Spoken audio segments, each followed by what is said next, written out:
Knon 89.3 FM in Dallas and Fort Worth, the voice of the people.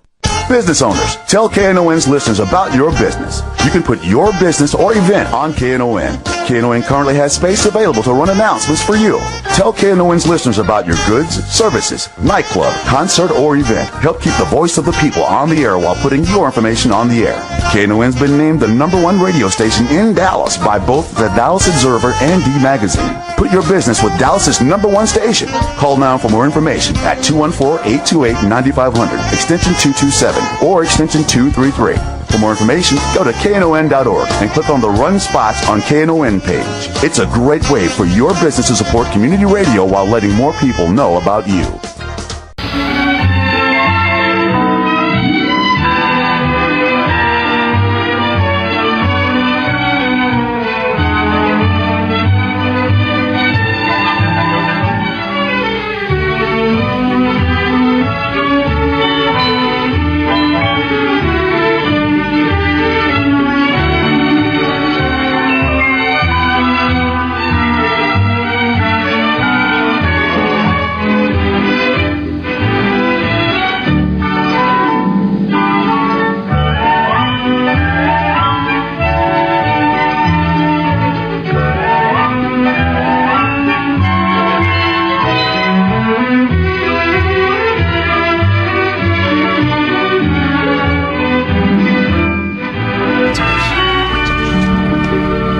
And good morning and welcome to Lambda Weekly. I'm David Taffet here in the studio with the late Patti Fink.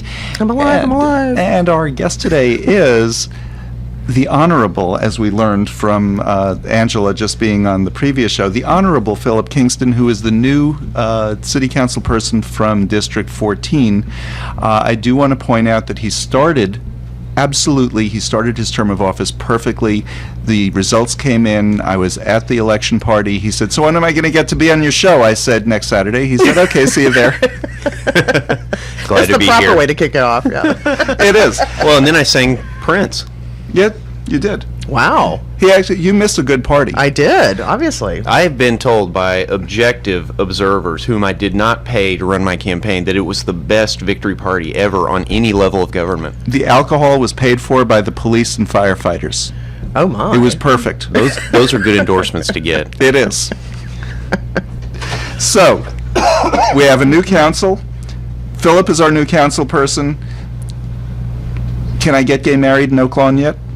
I'll perform the ceremony, and you. it'll have just as much, it'll be worth every cent you pay for it. Do I have employment non-discrimination in Texas yet? Working on it. Okay, how about Museum Tower? You haven't negotiated a settlement between the fabulous legacy that Ray Nasher left us and those criminals who put up that eyesore and is destroying that place. Hey, now, those criminals are trying to That's help right, they our bought my police beer and and wine. firefighters retire.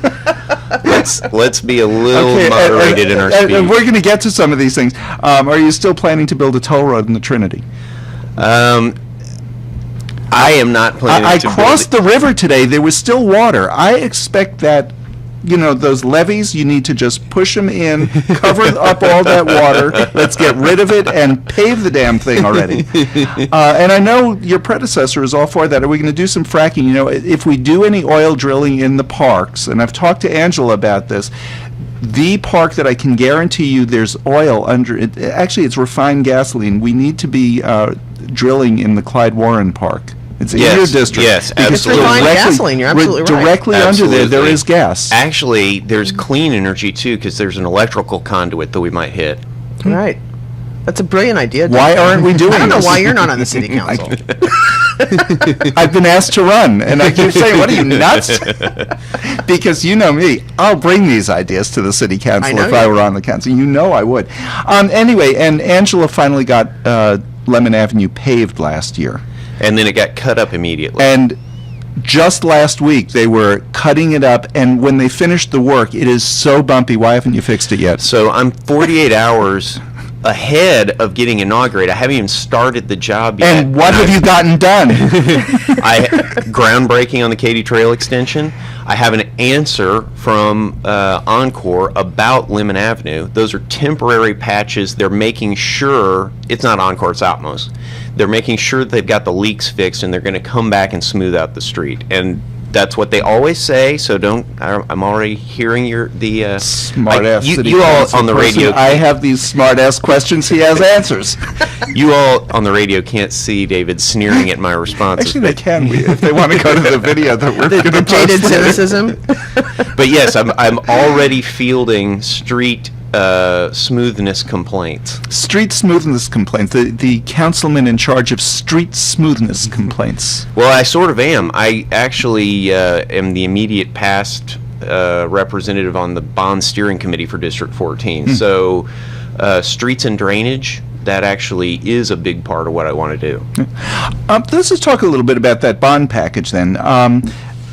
One of the things that Angela did, the way they took the bond package was we voted in a certain dollar amount, and each council person got 1/14 of it, basically. More or less based on a formula. Yeah, but they got their section. That's assuming that all 14 districts have roads and streets. That's a big assumption, but yeah, up north, I don't know if they do. I never go north of Mockingbird, so. But Angela took a good chunk of her money from her portion and is putting it in Cedar Springs. It's not decided what the money's going to go to exactly yet. Have you been thinking a little bit about that? Well, actually, the Cedar Springs piece is for improvements of the roadway and the pedestrian and bike accommodations. So that stuff... Everyone complains that bond package money seems to not wind up where it was advertised. I'm a big believer that if the voters saw a group of projects and voted yes, then those projects really ought to get done, absent some sort of intervening emergency or... Well, so we voted for a park in the Trinity, and we're getting a parkway. Not yet. Hide and watch. Okay, good. No, but let's go to Cedar Springs. We can talk about paving the Trinity afterwards. So what types of things are you envisioning? I mean, I know it's for street improvements, for sidewalk improvements, but it was really nothing specific, because there have been ideas that have been floated to make Cedar Springs just one lane in each direction for about 5 blocks. There have been ideas to widen sidewalks to take away some parking, but that makes it more difficult, or add parking, which is what you do with the lanes. I think, we see Henderson, Greenville, Cedar Springs, the 3 major sort of entertainment thoroughfares where District 14 and District 2 kind of overlap. And I've had a lot of conversations with Adam Medrano about the future of those places, and I have a lot of experience living off of Lower Greenville myself and how you do this in a way that makes people happy. Because it's, as we get more people there, as we get more development there, you have little frictions that develop. Not everybody's interest can be aligned all the time. Right. So for Cedar Springs, I think what you see is a really vibrant street. The rents are going up, and there's good and bad with that. There's small independent businesses have to be careful about their overhead for sure. And then you back right up to people's bedrooms. So you really need to take care with what you put there. But I think that the improvements that you see there now, with the crosswalks particularly, and the amount that the traffic has slowed in that section of Cedar Springs, just north or west, whatever you want to call it, of Oakland. It's cockeyed, so it's... I mean, that to me looks great. I think it's improved the street quite a bit. I think it could be a template for some of our other similar entertainment district streets. Yeah. Well, I remember when the first lights went in right there where Sue Ellen's used to be on Cedar Springs, going across there, and we were with Valletta Lil when she could have virtually cracked the champagne bottle to inaugurate its beginning, and people were saying, "Oh, it's not going to do any good. It's right here in the middle of the street. People won't respect it. They'll just drive right through." And it did take some time, but I think that time has really come full circle, and folks are really, I mean, Well, you I can drive think- down Cedar Springs now. I hope some everyone people slows. remember 2 people were killed there. Yes. So slow down. Yeah, You know, but I think people are. I just think it took a long time for people to register and imprint in their brains that when they drive that street, there's a slowdown right there. Well- And as well, there should be. Isn't it amazing that people can learn things? Isn't it amazing? So, any ideas yet? And I know you haven't come into office yet, but so you haven't had time to sit down and talk with everybody that, well, we would like benches, or we would like, So certain they're other things. emailing in. Oh, okay, so what are some of the ideas that you're hearing?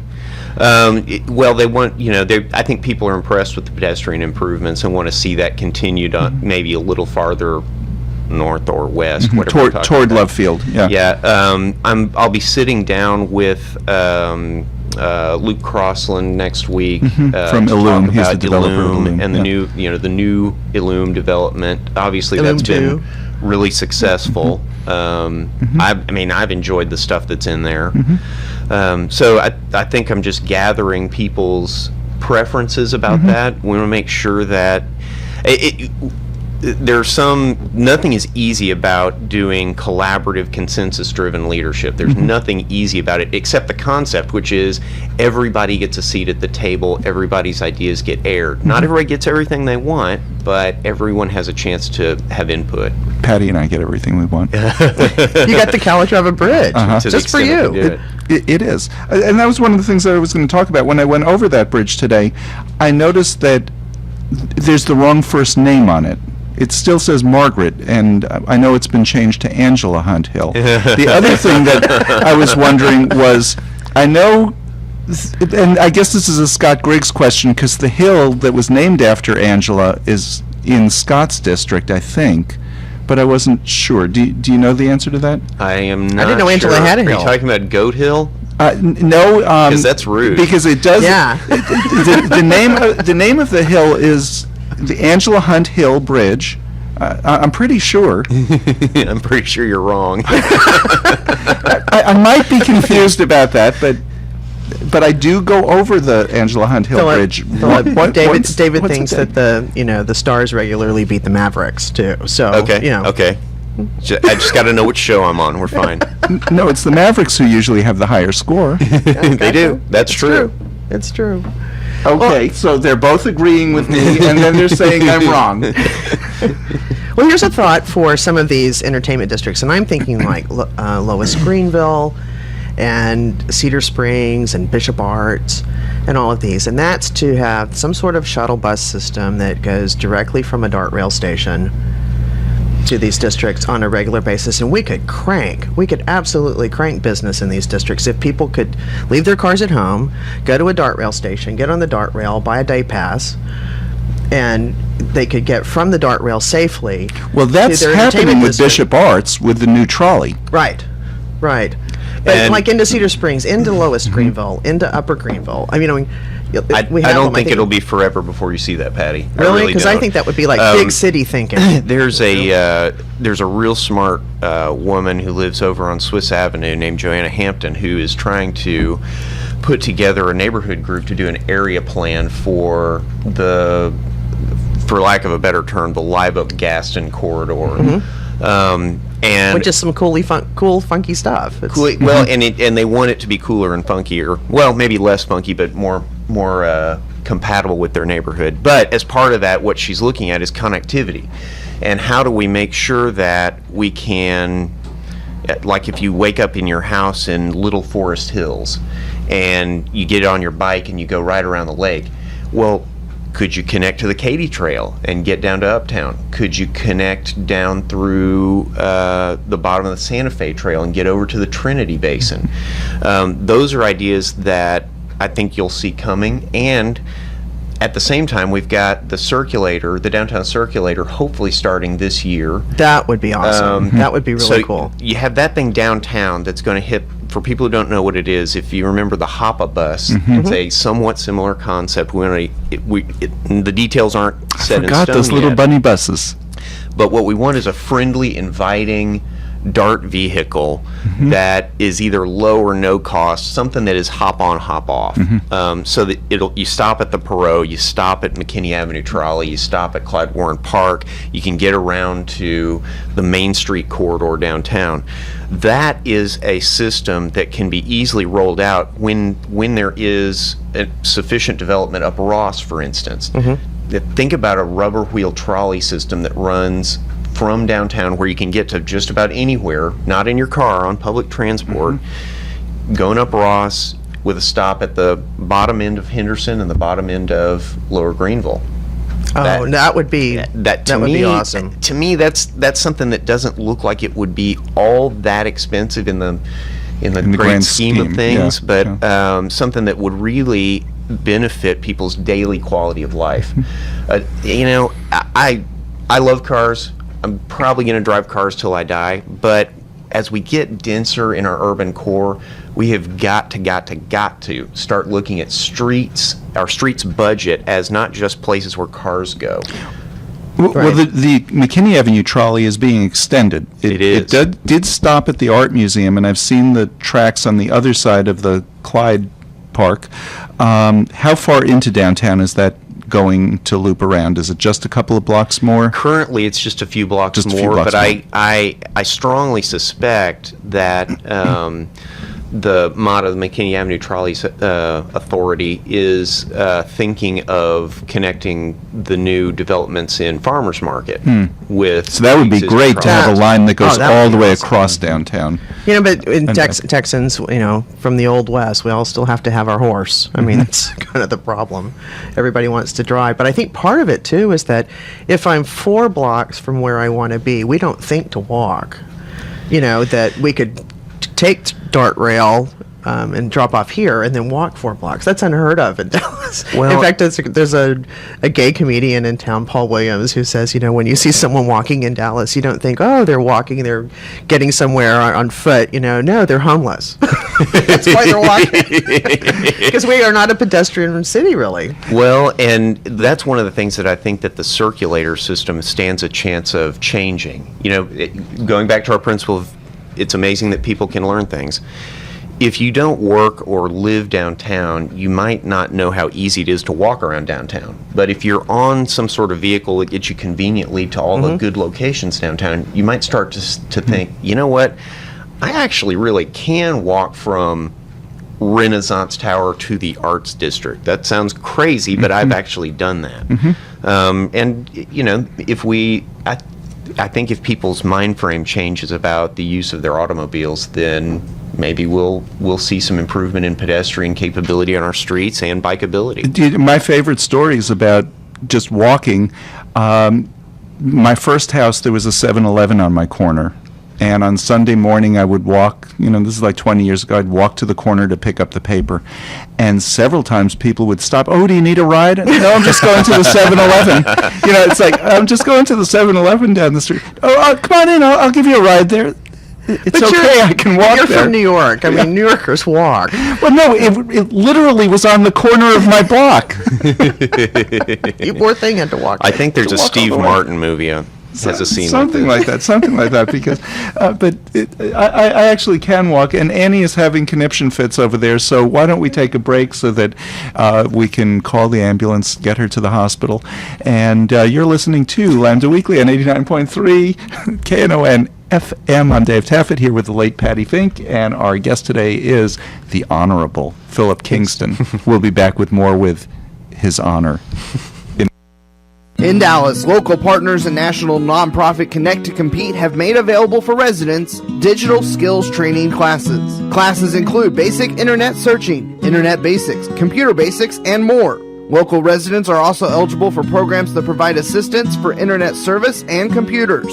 For more information on internet classes at local libraries, their phone number is 1-855-387-9166 or on the web at everyoneon.org. This program is in partnership with Dallas Area Libraries, Connect to Compete, and the Ad Council. When they're gone for good. This is Scott from Knon's Texas Blues Radio telling you don't miss out on some great blues. Knon's Texas Blues Radio Volume 5 Blues CD. It's a CD put together by real blues fans for real blues fans like you. Texas Blues Radio Volume 5 features great local blues from Michael J. and the Paul Bird Band, JJ and the Detonators, the Chris Watson Band, the Two Tones, Rough Cut Blues Band, Jeff Stone with Charlie Love, Dave Millsap, Sirloin and the Ass Kicking Machine, Tutu Jones, Blues Boy Bo, Buddy Whittington, Andrea Dawson, Kirkland James, Sonny Colley, and Johnny Red and the Roosters. Get a copy now at Forever Young Records in Grand Prairie, Record Town in Fort Worth, and in Dallas at Bill's Records. This is a Dallas Blues collector's item. A very limited amount of vinyl copies can be found at Forever Young Records, the sponsor of this great blues project. CD downloads are available at cdbaby.com. Whether you get it as a download, on vinyl, or on CD, all the proceeds will benefit KNON. For more info on Texas Blues Radio Volume 5, visit knon.org. This is Kimberly Truex of the GLBT Wedding Expo, and you're listening to Lambda Weekly on 89.3 KNON FM. And welcome back to Lambda Weekly. I'm Dave Taffet here with the late Patti Fink, and our guest is Philip Kingston, who was recently elected to serve District 14 on the Dallas City Council. Swearing in is Monday, first City Council meeting is Wednesday. Then you're on vacation. God, do you have it tough. Daytime TV and bonbons, man. Uh-huh. Yeah, lots of, Oprah's gone. Lots of Ellen. Yeah, it must be tough. You're a practicing attorney. You're going to continue your practice? Remains to be seen. The district's business will come first. The city's business will come first. Mm-hmm. So, to the extent I can keep some practice going beyond that, I'll try to do so. But first priority is the city. What type of law do you practice? Traditionally, I've been a commercial litigator, but some of that work really requires a very flexible schedule, running down to the courthouse quite often. And that's not really compatible with the schedule of a city councilman. So I'm trying to do some more generalized practice. I advise small businesses typically in my practice, and so doing a little bit more outside general counsel work for them. And then it's one of the great things about the Dallas legal community is just that if you have a client that you can't service properly, it's an easy thing to go find a colleague who can give them good service and sub in for you and pick up the slack. So that's probably what'll happen. Okay. Well, it's quite possible that you would be on council for 8 consecutive years. Let's hope so. So that would be District quite 14 an impact in your practice, though. Yeah, I mean it's a sacrifice, and I don't whine about that because I wanted this job and I'm excited about this job, but there's no question it's a sacrifice. The last 4 District 14 council people have been term limited out. Mm-hmm. They've served 8 years, and Lori Palmer, was it 8 years? Or I know she was term limited. Is that what term limits were at the time, though? Because she was before current. But that district has a history of keeping its council person. So, and just for our listeners who may not be aware, the council, each council member is up every 2 years for those 14 districts. It's the second stupidest system we could have put in place, only beaten out by if we were up every year. Right. And so every 2 years for a limit of 4 consecutive terms, or 8 years. But we have folks like Steve Salazar, Sandy Grayson, who served and then went fallow for a season and then came back, and that's perfectly fine. You just can't do 10 consecutive years. Al Lipscomb's anoted one. Because we're trying to protect people's mental health. Right. They have to roll off after 8 years. And then the mayor, of course, is only paroled, is even better. And then the mayor is up every 4 years for a limit of 2 terms. That's right. Okay, so you're going to be off, or you're going to be on the council. Council's been, divisive lately. Angela was always the outlier on the council for the last 8 years. She picked up fellow outliers, Scott, who, I'll say it, you don't have to, they manipulated his district to try to get rid of him. Didn't work. He'll still be on the council. Your positions, and this is probably one of the reasons you won, you were real firm against fracking, real firm against the Trinity. You laid out your positions and stuck with them. Let's be real clear. against the Trinity Tollway. I'm as pro-Trinity as you can get. Oh, that's right. I was confused. It's Pattie who's anti-Trinity. No, I use it as an example, though, when people talk about the fact that the city council races are nonpartisan and the city council activities are nonpartisan. Because I say, well, it's local all politics is local, and there are no Democrats and Republicans at City Hall, really. And you say, well, what is the Democratic Party's position on the Trinity River project? They don't have one, because you know what? There's people on both sides of that issue inside the Democrat. They're inside the Republican Party, so there's no. When you get this local about which street's going to connect to what, there is no party position on it. It's about neighbors and about community. Right. That's it. And as far as I just want to, while I'm thinking of this, I want to give you an idea. Just plant this idea. I gave it to Scott also. He loved the idea. If you want to get the mayor on board with getting the Trinity bike trail built, put tolls on it. Mayor will be on board. Where would you put the toll tag on your bike? Right on your dashboard. Maybe maybe we should just have like toll tag tattoos on our foreheads. Or no, on your helmet. On your helmet? Bike flag, maybe? You can go on. It should be able to read any of those. That's the way you get that. You don't think the new council, though, we were just talking a little bit before the show, you don't think the new council is going to be business as usual, where somebody like Angela was not put on committees or important committees? She, the mayor did everything he could to disenfranchise her. Well, and that was not Mike Rawlings. That was Tom Lepper who did that. Mike Rawlings has been very inclusive. I assume we'll talk a little bit more about him in a minute, but you can agree or disagree with his positions, but I think he has done a nice job of trying to build a cohesive council that is not that divisive. Obviously, you're going to disagree on things from time to time, but I don't think that that's a broken system or a bad group of people or anything like that. I'm not calling them bad people. I'm just... Well, I think when you look back, some of them I am. The heyday of Angela really bucking the mayor was under Tom Lepper. Oh, sure. And if anything, if anyone's been bucking Rawlings on the council, it's been completely overshadowed in our community because we're bucking my Rawlings. Well, and that kind of takes everybody's attention. You can't get. But where Angela was saying on the last show, more than on the council, it was city staff that would, that Trinity Trail project, we're just not working on it right now. So if she was kind of the outlier on the council, her projects became less important. That did happen. But you think it's not going to be business as usual. You think there are new coalitions that are going to be formed that are really going to get some progressive ideas through. I'm excited. I'm really excited. Scott Griggs and Adam Adrano are friends of mine, just on a personal level, but also I think we've got some real common interests in policy. Sandy Grayson has been terrific. She is an absolute independent, and you get nothing but the straight dope from her every time. But I also think that you cannot predict how Lee Kleinman's going to vote or how Rick Callahan's going to vote. Those are I don't know. I've talked to them, but they're independent people. They have a history of independent leadership, and I think we should give them credit for that and wait and see what they're going to do. I also think I've worked with all the other members of council that are remaining on council when I've been down there on neighborhood issues and have had really good relationships with them. I think you can't cast them into some stereotype that you built in your head and say this is how they're going to vote on this issue. There are chances to collaborate on lots of issues.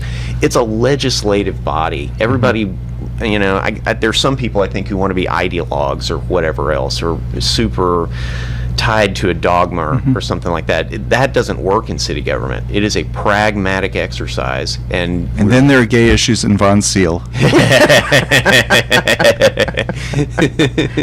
Well, that's, she's not coming around on our issues. Right, and she's kind of the Mitchell Rosansky of on that issue, because I remember when Mitch Rosansky was representing District 13, and he was like, Doctor, no, no on lots of things, and he was kind of predictable in that way, in a lot of things that strayed from what he considered core business interests, kind of thing.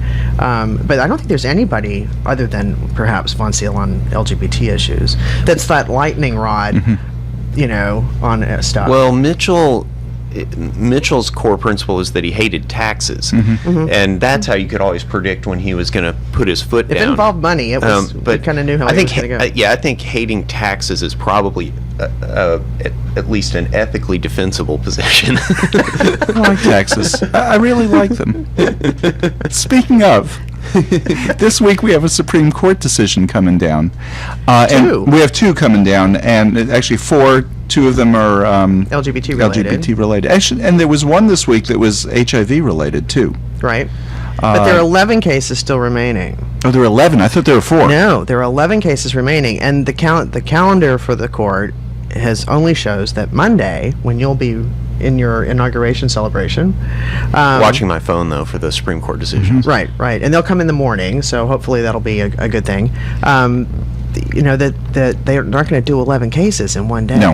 That they probably will not. They just haven't decided if it's going to be Thursday or Wednesday or Thursday. Well, they haven't decided anything. The only one still calendared is Monday, but the Chief Justice can then decide other decision days or announce them, and it could be the 26th or 27th, typically. So let's put your attorney hat on right here and just get your take on what could happen. My tattered attorney hat. Your tattered attorney hat.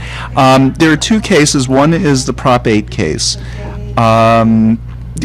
What do you know about that case? You've been following it? Yeah, a little bit. I've been distracted with a few other things, but have you been busy? I've been a little busy, okay. But yeah, there are I think at least 6 different potential outcomes on that case. Ranging everywhere from same-sex marriage legal throughout the United States by federal law, which I think is probably unlikely, all the way down to they could kick the case for lack of standing, meaning they would decline to exercise jurisdiction because they found a standing problem, which was in that's that a win case, for us. that is a win because the lower court ruling would then stand, and California would have same-sex marriage. That's right, and there's a huge range of possibilities, and I honestly don't know how to handicap the likelihood of any one of them.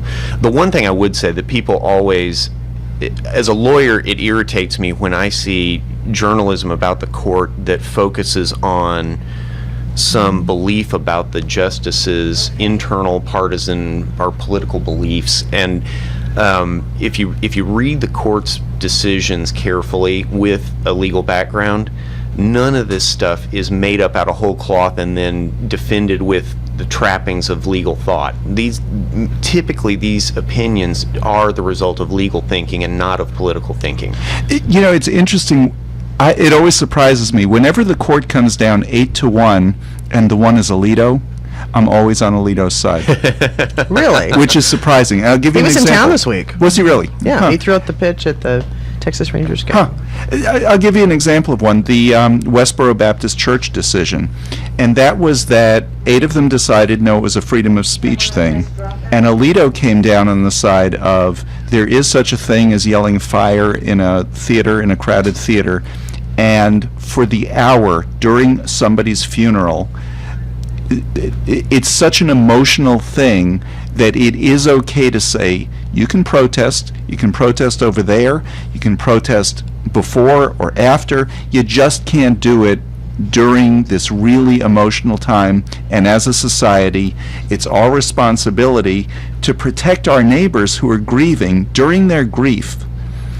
And you don't have that constitution. And I agree with him on that. I just agree with him on it's not hurting your free speech to say it over there.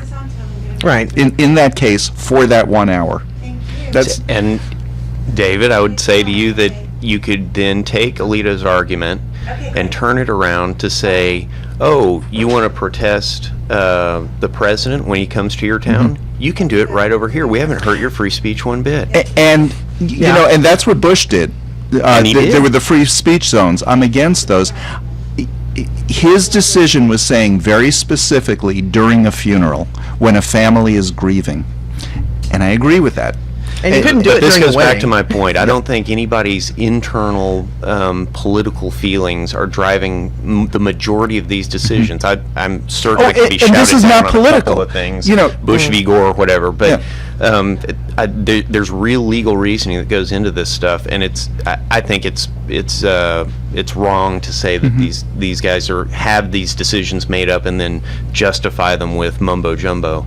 Well, I think too that a lot of people are speculating, well, they're holding these decisions to make some sort of, like PR ploy, and they're like, no, they typically release them when they're ready to be released, as soon as they're ready to be released, and which is piling up here at the end of the session, because that's the way they operate. They have all of these cases to consider, and they have a lot of writing to take care of.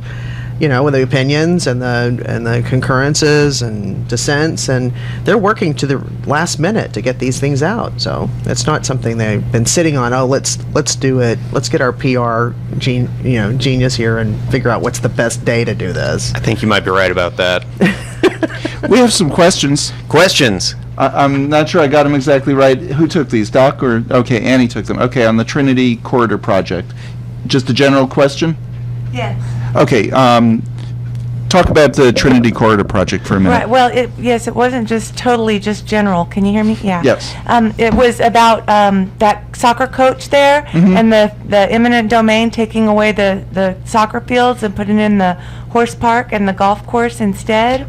And they've gone around the neighborhood and asked, and everyone wants to keep the soccer field, so that the neighbors want to know where you stand on that issue. I don't think that's an appropriate use of eminent domain. The eminent domain needs to be for a very clear public purpose, and I don't... Golf. Golf and horse park.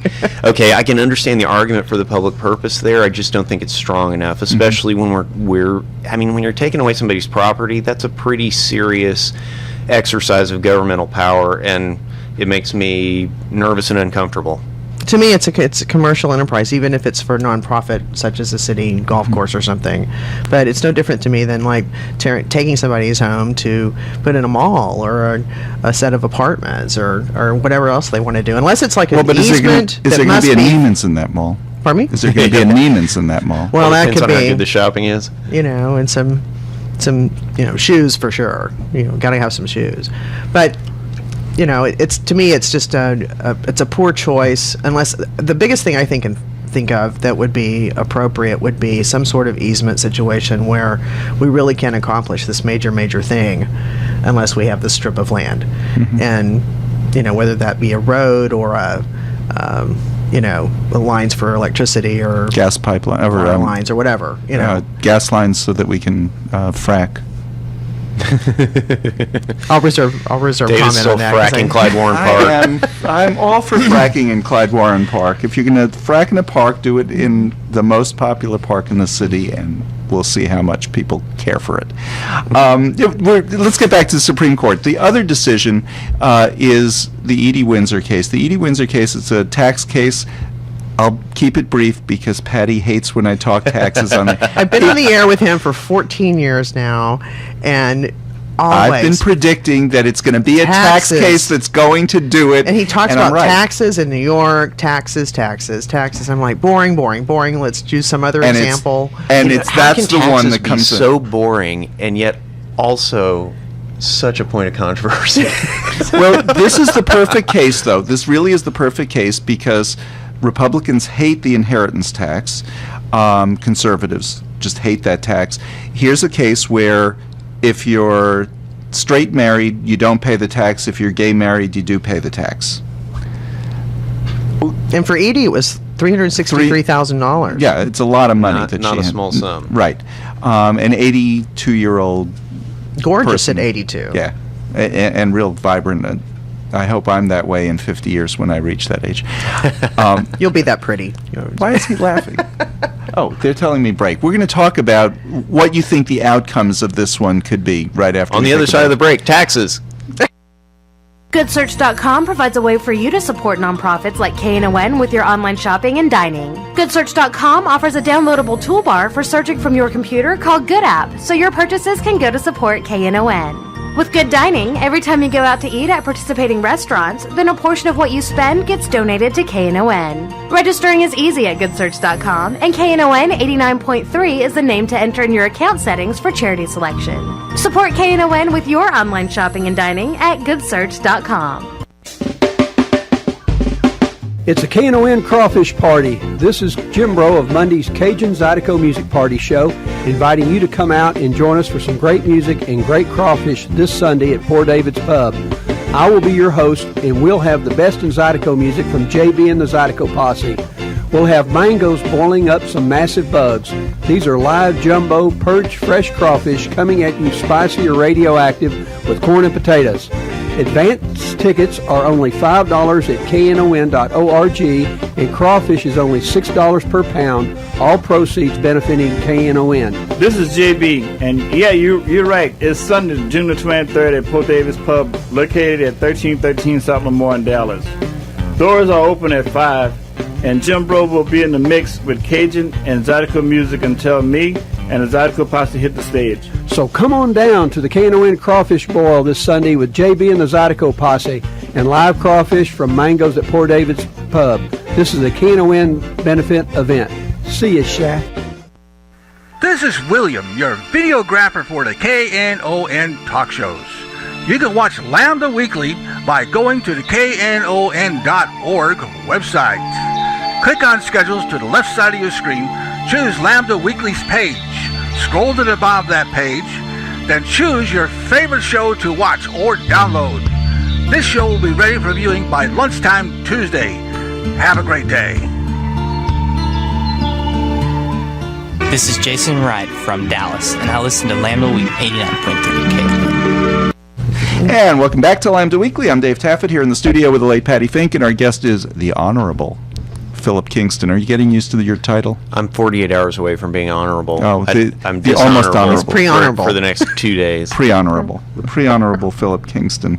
We were just talking a little bit about the upcoming marriage equality or DOMA case that's coming up. But there are 11 cases that have yet to be decided, so we fully anticipate some additional, at least one additional decision date to be announced next week, possibly Wednesday or Thursday. So, but they're really this week they'll four big cases, and then two of them being the same-sex marriage cases, for the Prop 8 and DOMA cases, and then the Voting Rights Act is up, and then an affirmative action case is up, and those are four very high-profile cases that will get a lot of media. So we'll see how they deal those cards and when shakes out. Right. So what do you think what are the possible outcomes for the Edie Windsor case, the tax case? That one I don't know as well. I just haven't followed that one. I mean, I've read probably more in The Voice about it than I've read anywhere else.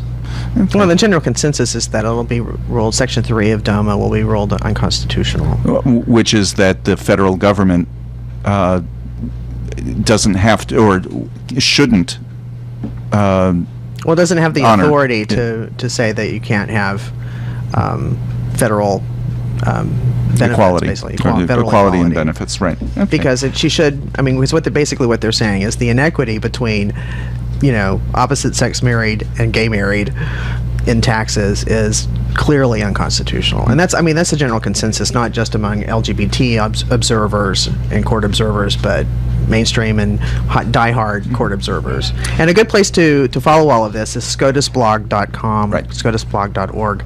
They'll announce every morning. They have a live blog that they do announcements from the court, so you can log in right there and follow right along as it's happening. Yeah, I also like Volokh Conspiracy. What is it? Volokh Conspiracy. It's a law professor's blog. I think SCOTUS blog is probably the gold standard, but yeah, Volokh Conspiracy is worth checking out. Cool. Okay. Lots of resources to look to get the news. While we're on the air, there are two things going on. There's a protest down in South Dallas against Von Seal. What she did earlier this week was she was horrified that in South Dallas there was a billboard showing two African-American men. The tagline on the billboard is update your status, meaning check to see whether you're HIV positive. Reason that billboard was placed where it was this week is National HIV Testing Day on Friday. Dallas County, 49% of all new cases of HIV are among African Americans. So the message on that particular billboard is to the African American community: just check your status and then get health care if you need it, if you find that you're positive, without judgment. She was a little bit judgmental. There's a protest against her down at Abounding Prosperity on MLK Boulevard. And those were two of the most handsome they were. Models that they could have used for that ad. I mean, I guess that's the idea. That's the idea. Yeah.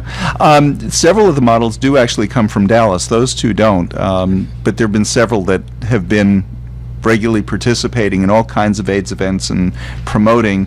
And one, it's also African American. It's a father and son. And a real sweet story between them, because the son was afraid to tell the father, and the father's reaction was, "He's my son. I want him to be healthy." You know, and nice story there. The other event going on, rededication in Lee Park of the Alan Ross AIDS Memorial.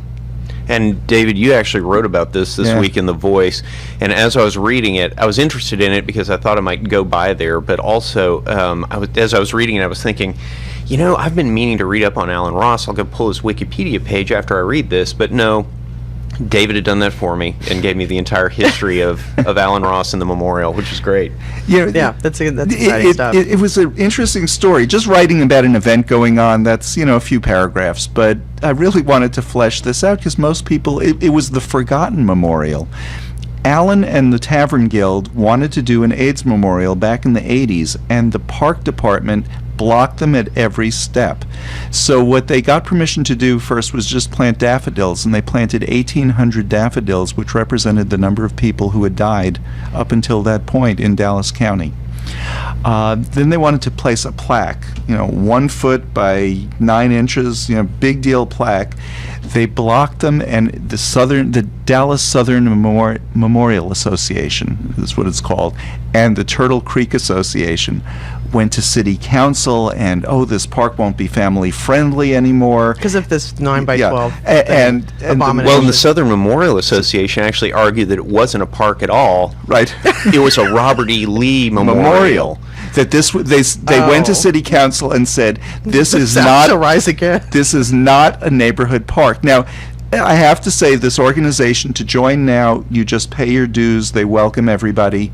In 1995, they joined with the Dallas Tavern Guild to form the Lee Park Association. I mean, it was like two opposites. Before that, they were this white racist organization, and I would just say it. Those are the folks who say it was the War of Northern Aggression. They still do say that a little bit. I was their guest at lunch yesterday, and they're lovely people, and they help out Lee Park to a great degree. Well, they're part of the Lee Park association that actually runs the conservancy that runs the park. They are a wonderful group now. In the early 90s, back when they to were the blocking, people can learn things. Exactly, people can learn things. Well, in the early 90s, in order to join this group, you had to prove your Southern ancestry went back to the Civil War.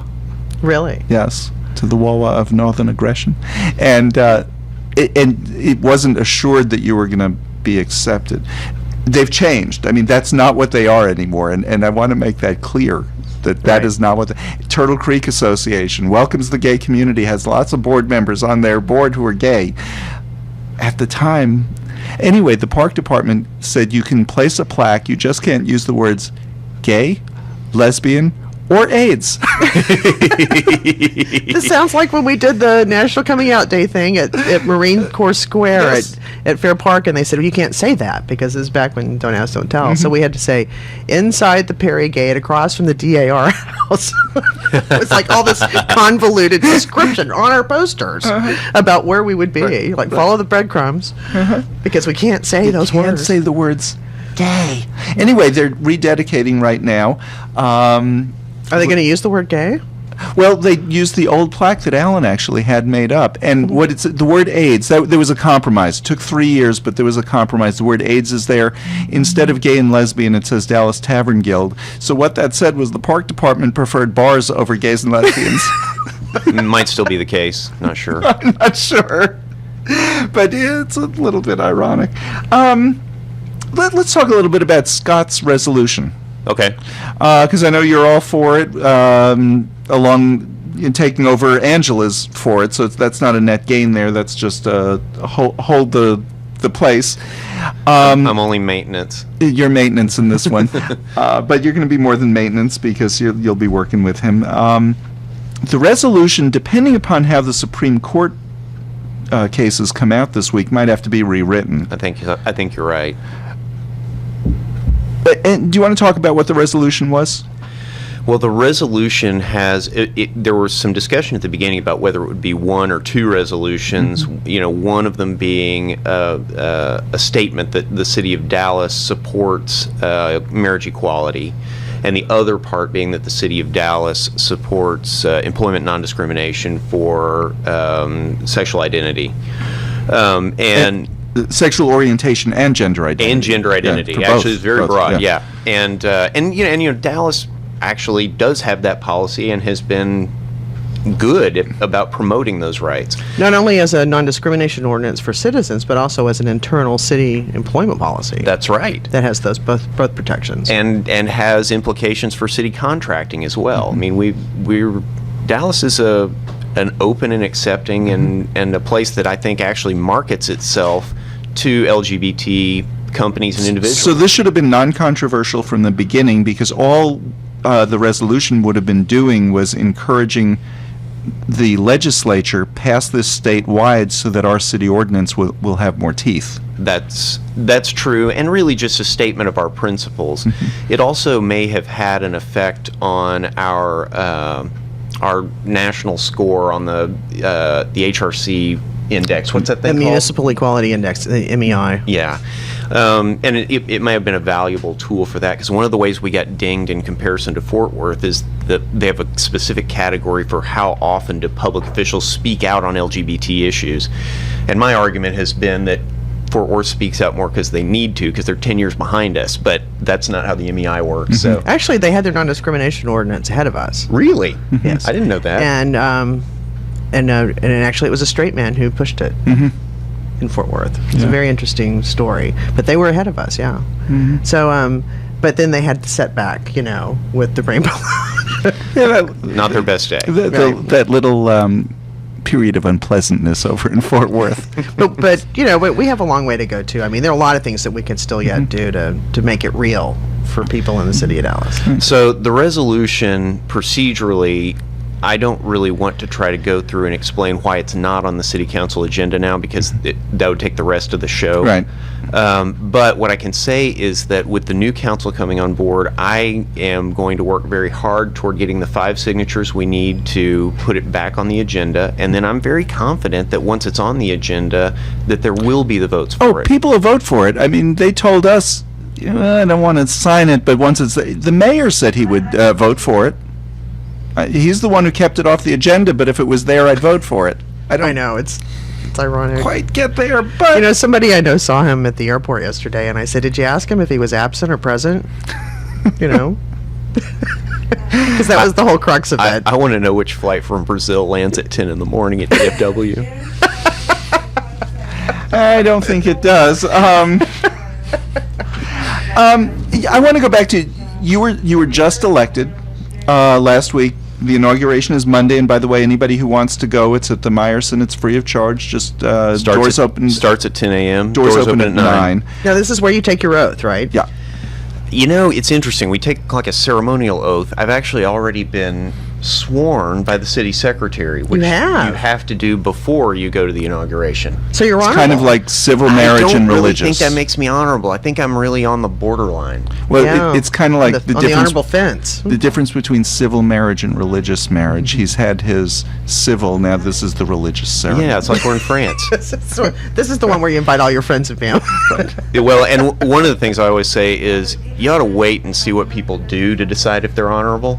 Right. You guys can evaluate whether I'm honorable later. Oh, and we will. One of the things that you stood out among 7 candidates. Yours was a tough race.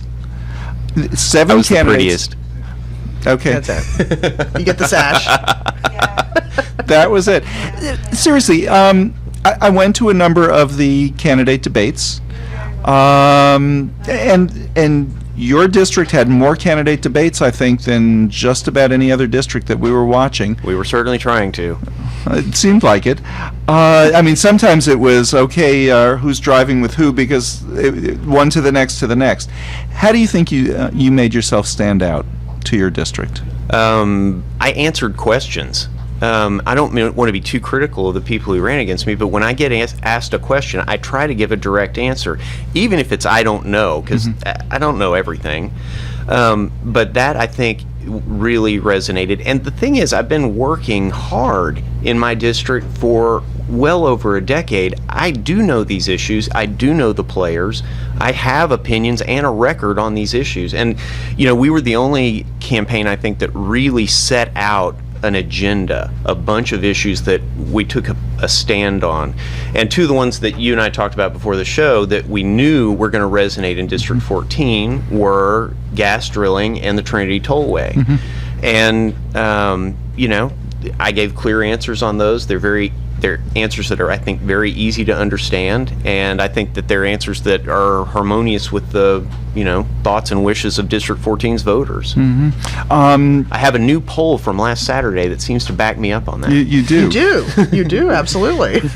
And let's be clear about where do you stand on the Trinity Tollway? I oppose the Trinity Tollway alignment within the levees because it doesn't serve the transportation purpose that it was advertised to serve.